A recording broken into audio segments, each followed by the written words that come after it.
You're always there for everyone, always available, always strong. But when the lights go out, who's there for you?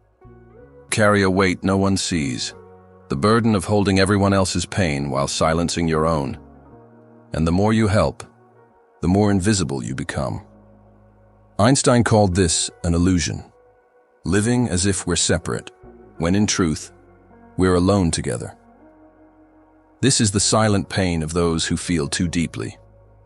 But today, you'll understand why it happens, and how to finally free your mind and heart from this invisible prison, because the real cost of always being there for everyone is that you slowly disappear from yourself. But it doesn't have to be this way. Today, you'll remember, you also deserve care. You also deserve to be seen. And most of all, you deserve to rest. You're the one people turn to, the calm presence in the storm, the listener, the fixer, the one who shows up. And most days, you're proud of that. You've learned how to stay steady when others fall apart. You've become the strong one, the dependable one, the one who always has an answer, even when your own world is on fire. But let me ask you something. When the day is done and the doors are closed, when the phone stops ringing and there's no one left to help, who holds you? Who sees your pain without you having to explain it? There's a kind of silence that only the strong understand, the kind that doesn't scream but quietly aches. Because when you're the one who carries everyone, there's rarely anyone left to carry you, and maybe you've never said it out loud. Maybe you don't even know how. But there's a weight you've been holding for far too long. And today, we're going to talk about it, because even the strongest get tired, and even the wise need rest. And even you, yes, you, deserve to be seen. You've always been the emotional anchor. Even as a child, you noticed more than you were supposed to. You felt when something was wrong, even when no one said a word. You knew how to shrink your needs, how to be easy, how to calm the tension in the room before anyone else noticed it. And that became your role. You became the listener, the counselor, the problem solver. When someone was overwhelmed, they came to you. When someone needed guidance, they called you. And when someone was hurting, you didn't just hear them, you felt it in your body. You carried their pain like it was your own. And maybe part of you still feels honored by that. You want to be there. You want to help. You want to make things better. But the truth? You've been absorbing more than your soul can hold. Because while you're holding space for everyone else's grief, confusion, disappointment, and fear, who's holding space for you? You're the one who keeps it together. You give the wise advice, even when your own mind is spinning. You say, "I'm okay," even when your chest is heavy. You keep smiling, even when something inside you is slowly dimming. And you know what makes it even harder? People believe you, because you're so good at seeming fine. You're the strong friend, the resilient partner, the emotionally mature one.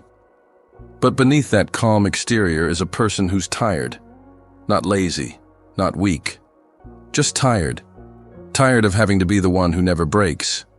Tired of pushing your needs to the side because someone else's feel more urgent. Tired of being so good at carrying the pain that no one ever thinks to ask if you're in pain too. And maybe, just maybe, you've started to wonder, is anyone ever going to show up for me the way I show up for them? But then the guilt creeps in, because you've built your identity around being useful, around being the one people count on, around staying calm even when your own heart is breaking, and the moment you even think about needing support, that voice kicks in. Don't be selfish. You're fine. Other people have it worse. Don't burden anyone. So, you stay silent, you keep giving, you keep holding space, even when there's none left for you. Let me ask you something. When was the last time someone asked how you were, and actually meant it? When was the last time you said, "I'm not okay," and didn't apologize afterward? See, people like you, people with big hearts, deep empathy, and quiet strength. You're the ones who often go unseen, because you've made it your mission to see everyone else. But let me be clear about one thing.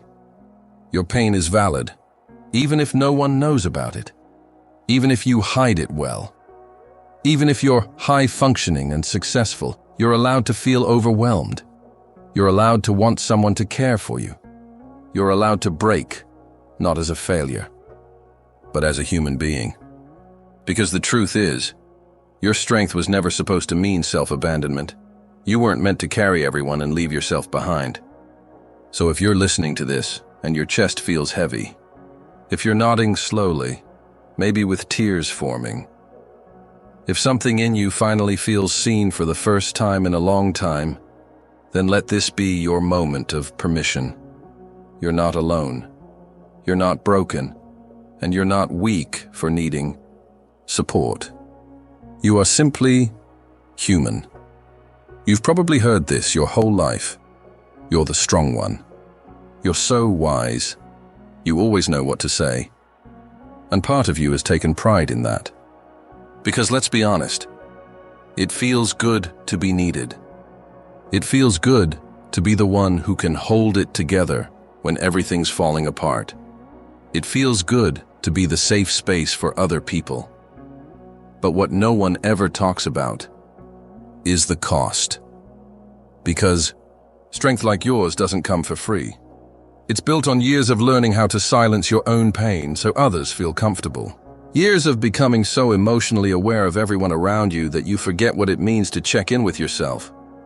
Years of being the caretaker, the advisor, the stabilizer, until you look in the mirror one day and realize you've disappeared in the process. And here's where Einstein's forgotten wisdom comes in. Most people know him as a genius of science, a physicist, a man who changed the way we understand time and space. But very few realize that Einstein spent most of his life wrestling with human questions, emotional questions, soul questions. He once said, "A human being is part of a whole, but he experiences himself as something separated from the rest, a kind of optical delusion of his consciousness." He was talking about how our minds, especially the intelligent ones, can trick us into believing we must handle everything alone. It's the same trap you've fallen into. That belief that because you're capable, you must carry it all. That asking for help is weakness. That slowing down is failure. That being seen in your vulnerability makes you a burden. But Einstein knew something deeper. He believed that imagination, not intellect, is the key to healing and change. That our ability to envision a different way of living is more powerful than all the logic in the world. So let me ask you this. Can you imagine a version of your life where you're no longer carrying everyone else's weight, without anyone ever asking how heavy it is? Can you imagine a day where your worth isn't tied to how useful you are to others, but to how gently you care for yourself? Can you imagine being held, not because you broke down, not because you begged for it, but simply because you matter? 2. Most people don't even know how to imagine that, because like you, they were trained to serve first, survive later, and rest. Never. You've become an expert at identifying other people's emotional needs. But somewhere along the way, you stopped recognizing your own. And when someone finally asks if you're okay, really okay, you don't even know how to answer. Not because you're hiding, but because you've gotten so used to skipping over your truth. You can't even find the words anymore. That's not your fault. That's not failure. That's trauma by emotional overfunctioning. And Einstein, in his own way, warned us about this. He said, "We cannot solve our problems with the same thinking we used when we created them." Translation? You won't heal by continuing to abandon yourself for others. You won't feel whole by proving your worth through performance. You won't find peace by being the person everyone leans on, while never leaning on anyone yourself. So here's what you can do. Begin again. Begin with the smallest shift. Instead of asking, "What does everyone need from me today?" ask, "What do I need to feel okay today?" Instead of fixing, someone else's chaos. Sit with your own discomfort for just 60 seconds and breathe through it. Instead of silencing your feelings to keep the peace, speak one honest sentence. Even if it trembles, even if it's awkward, even if it scares you. Because every time you do, you interrupt the pattern. You chip away at the belief that you must always be on. You soften the voice in your head that says, "Don't make this about you." And the most beautiful part? You begin to teach your nervous system that being cared for isn't dangerous, that your needs aren't a threat, that your humanity isn't a liability. Einstein believed in interconnectedness, that we are not separate from each other, but reflections of one another. So if you carry everyone's pain, but no one carries yours, you're not just breaking your own heart. You're teaching the people around you that love is one-sided, that giving without receiving is noble, that burning out is the price of belonging, but you deserve more than that. You deserve the kind of connection that's mutual, that flows both ways, that honors your depth without draining you dry. And it starts by believing, even for a moment, that your pain is worthy of being held. So here's the quiet revolution I'm inviting you into. Let go of the mask. Let someone in. Let yourself be soft, not because you're giving up, but because you're finally remembering. You don't have to do this alone, and Einstein would agree, because real genius isn't about knowing all the answers. It's about having the courage to feel what most people run from, and the heart to change, when it would be easier to stay silent.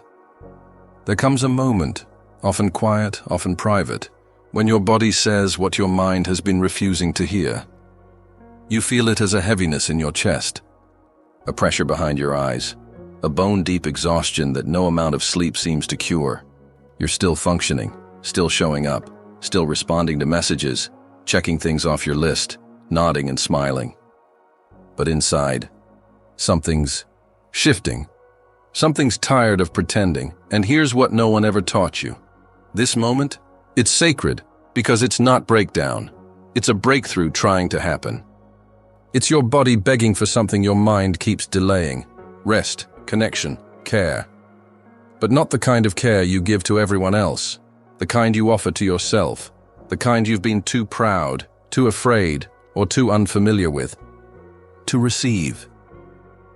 The truth is, if you've spent most of your life being the helper, the listener, the fixer, the one who holds space, learning to receive support doesn't come naturally.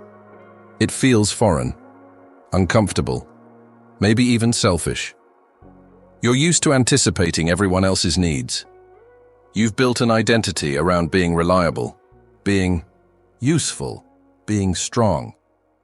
And now, the idea of turning that care inward feels strange. But here's what Einstein, yes, the brilliant scientist, would want you to know. Just because something feels uncomfortable doesn't mean it's wrong. He once said, "The measure of intelligence is the ability to change." And change, for you, might look like this. Letting someone else ask the questions. Letting someone else hold the weight. Letting someone else say, "I've got you," and actually believing it. Receiving support isn't about becoming dependent. It's about becoming whole, because strength without support becomes survival. And survival, over time, turns into isolation. A kind of invisible loneliness that eats away at your spirit, even as you keep showing up like nothing's wrong. Let's be honest, the people around you are used to your calm, your insight, your grace. They see your intelligence and assume you don't struggle. They see your composure and forget to ask what it costs you, but that's not their failure alone. It's also the result of a story you've been telling. The story that says you're only valuable when you're needed, when you're helpful, when you're performing your role as the strong one. So let's rewrite the story. Let's imagine a different kind of strength. One that includes softness. One that allows for mess. One that makes space for both the caregiver and the cared for to exist in the same body. Because here's the truth most people miss. You teach people how to love you by the way you love yourself. If you never pause, they'll assume you never need rest. If you never speak up, they'll assume you're always fine. If you never let yourself receive, they'll stop offering. And slowly, the pain becomes normalized. The loneliness becomes familiar. The silence becomes a habit. But you weren't meant to carry everything alone. You weren't designed to be everyone's emotional anchor without having one of your own. Even Einstein, in all his brilliance, surrounded himself with minds and hearts he could reflect with. He had people he could trust, people who challenged him. People who cared for him not because he was useful, but because he was human. So let me ask you this. When was the last time you let yourself lean? When was the last time you said, "I don't want advice, I just want to be held"? When was the last time you asked someone to just sit with you in your sadness without trying to fix it? If your answer is, "I don't remember," or worse, never, that's okay. Because this can be the turning point, not the day everything gets better, but the day you stop pretending everything's fine, the day you take one honest breath and say, "I need something too." That's how it begins. One moment of truth, one act of courage, one step toward the connection you've been offering others for years. And here's the beautiful part. When you start receiving, truly receiving, and something begins to heal in you that no amount of giving could ever touch, you start to remember that your worth isn't measured in how much you hold. It's revealed in how fully you're willing to be held. So try this, just once, this week. Reach out to someone, a friend, a therapist, a voice in your life that feels safe. Say this simple phrase, "I'm always checking in on others, and I think I need someone to check in on me." That one sentence, it could change everything. Because receiving isn't weakness, it's wisdom, and you, my friend, are wise enough to know you deserve more than survival. You deserve to be carried too. Have you ever walked into a room and felt heavy without knowing why? Nothing happened. No one said anything. But suddenly, your chest feels tight. Your thoughts feel foggy. Your body feels off. And here's the truth you've probably never been told. That heaviness might not be yours. You see, some people have minds that analyze. Others have hands that build. But you have a nervous system that absorbs. You don't just listen when people speak. You feel what they can't say. You pick up on what's behind their words, what's underneath their smile, what's hiding in their silence. You're not crazy. You're not dramatic. You're not too sensitive. You're an emotional sponge. And the problem with being that open, that available, that deeply empathetic, is that you carry what others unconsciously leave behind. You hold their grief, their fear, their stress, sometimes without realizing it. Until one day, you wake up and your body aches, but there's no illness. Your heart feels tired, but you haven't done anything wrong. Your mind won't rest. But nothing seems urgent. That's the cost of empathy without boundaries. And here's the worst part. The world loves that about you. They love how present you are, how deeply you listen, how they just feel better after being around you. But they rarely ask how you're doing after holding all of that for them, because to them, you're the safe one, the calm one, the healer, the guide.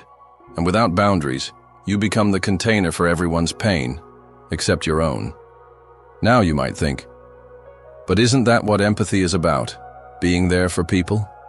Of course. But true empathy doesn't mean carrying what others haven't learned to carry themselves. Let's put it another way. If someone's drowning and they hand you their weight, but you're already waist-deep in your own waters, is it compassion to take on more? Or is it wisdom to say, "I'll hold space, but not at the cost of my breath"? Albert Einstein once said, "A human being is part of the whole, limited in time and space. He experiences himself, his thoughts and feelings as something separated from the rest, a kind of optical delusion of consciousness." What was he really saying? That the separation you feel isn't real? that you are deeply connected to others, but also responsible for yourself. Empathy without boundaries forgets the second part. You start to believe that feeling someone's pain means you must fix it. You start to confuse compassion with obligation, and little by little you abandon yourself, not out of neglect, but out of love. But love, real love, includes you. It includes your nervous system. It includes your capacity. It includes your right to say, I care about you. But this is not mine to carry. So how do you begin to untangle all of this? It starts with awareness. Next time you feel a sudden shift in your energy, pause. Ask, was this mine before I entered the room? If the answer is no, you've just caught emotional absorption in real time. That's a powerful moment, because most people never catch it. They just live inside it. For days, weeks, sometimes years. You're breaking that cycle now. Then comes the second step, a boundary. But not the kind you announce with anger or walls, the kind you set with presence. Try this. Place your hand on your chest. Breathe. And softly, say, this isn't mine to hold. Let that phrase echo in your body, because your body remembers everything it's ever carried, even the things it didn't need to.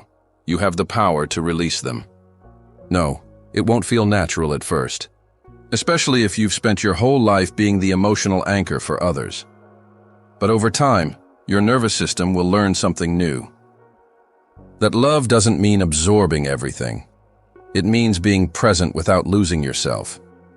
It means holding space without becoming the space. It means offering empathy without abandoning your own peace. And the beautiful part? When you set that kind of boundary, from clarity, not fear, something magical happens. The people around you begin to rise to meet their own pain. They learn to sit with discomfort instead of outsourcing it to you. They learn to carry their own weight instead of handing it to the one who seems fine. That's what real healing looks like. And your role in it? To be the example. Not the container. Not the martyr. Not the energetic trash bin for the world's unresolved wounds. You are allowed to protect your field. You are allowed to breathe in peace. You are allowed to walk away from conversations that drain you.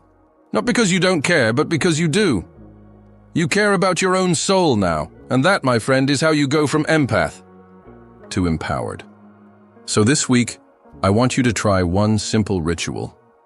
At the end of your day, close your eyes. Take one slow, conscious breath and ask, what did I pick up today that I no longer need to carry? Then let it go.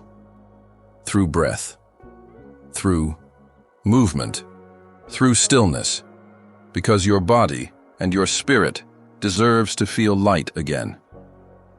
Now tell me in the comments if you feel seen in this. Right, I'm learning to let go of what's not mine. You've been strong long enough. Now it's time to be clear. There's a moment in every quietly exhausted person's life where something shifts, and it's not loud. It's not dramatic. It's not the kind of moment you write books about. It's quiet, like a sigh you didn't know you were holding, like a pause between sentences that suddenly feels sacred, and it usually comes after a breakdown that no one else saw. You didn't scream. You didn't collapse. You didn't cancel your plans. You just sat alone, maybe on the edge of your bed, maybe in your car, maybe in the middle of doing the dishes, and thought, I can't do this like this anymore. That moment, that's not weakness, that's awakening. Because before healing begins, something in you has to break, not your spirit, not your mind, but the pattern of carrying what's never been yours, the pattern of being strong so others don't have to be, the pattern of holding pain, and calling it love. That's what this is really about. Not just exhaustion, but the hidden belief that if you don't hold everything together, everything will fall apart. Let me tell you something I wish someone had told you sooner. You are allowed to put it down. The responsibility, the emotional labor, the hyper-awareness of everyone else's needs. The guilt for wanting space, the fear of disappointing someone, the silent contract you never signed, but still live by. The one that says, "I'll carry it, so they don't have to." Break it, gently, but completely. Because you deserve to live a life that doesn't revolve around managing everyone else's emotions. You deserve to have needs and express them. You deserve to feel your feelings, not just process everyone else's. You deserve to wake up without dread, to speak without filtering every word, to love without losing yourself. And the only way to get there is to let go, not of people, but of patterns. And that starts with one of the hardest but most healing acts of all. Saying no. Saying, "No, I can't carry this for you today." Saying, "No, I'm not okay, and I need someone to hold." Me for once. Saying, "No, I'm not available to fix what you're not willing to face." Not to be cruel, but to be clear. Because love without clarity is just codependence in disguise. Albert Einstein once said, "Peace cannot be kept by force. It can only be achieved by understanding." Maybe the same is true for you. Maybe the peace you've been chasing won't come from doing more. Maybe it'll come from understanding this. You've already done enough. You've already been enough. Now, it's time to stop proving it and start protecting it. Letting go doesn't mean abandoning your empathy. It means anchoring it so that when storms come, and they will, you don't drown in someone else's rain. You become the lighthouse. Not the life raft, still shining, still steady, but rooted in self-worth, in inner truth, in the knowing that being available to everyone means being available to no one fully, especially not yourself. So here's your gentle challenge this week. Choose one thing to stop carrying. It could be a person's guilt, a family member's expectations, a role you never asked for, a story you keep telling yourself about who you have to be loved. Whatever it is, name it, and then let it go. Not forever, just for now. Just long enough to remember what you feel like without it. Let go and breathe. Let go and rest. Let go and notice who you become when you're not busy being what everyone else needs. That version of you, that's the real you, the soft. You, the strong you, the one who can hold others, not from depletion, but from wholeness. Einstein once said, "Out of clutter, find simplicity. From discord, find harmony." In the middle of difficulty lies opportunity. What if this is your opportunity? To trade heaviness for honesty, to trade sacrifice for sovereignty, to trade burnout for balance.